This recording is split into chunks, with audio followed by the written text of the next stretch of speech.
Have mercy on me, a sinner.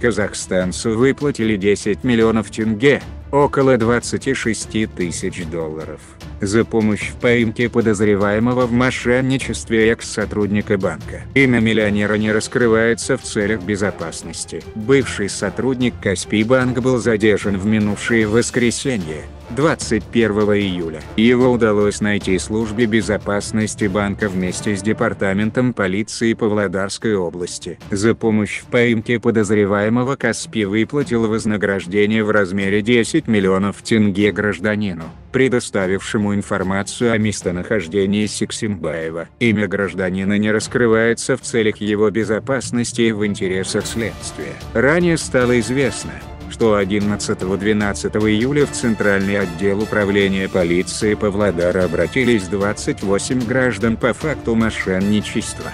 По предварительным данным, бывший сотрудник банка обещал помощь и содействие в покупке залоговой недвижимости по низкой цене. В банке рассказали, что он вошел в доверие граждан, обманным путем убедил перевести средства на свой личный счет, а затем скрылся. В Каспийбанк подчеркивают, что все финансовые отношения с банком скрепляются договором. Учреждение никогда не потребует переводить средства на чей-либо личный счет. На этом у нас все. Кому понравилось, ставим лайк, подписываемся на канал, жмем на колокол, чтоб не пропустить новое видео.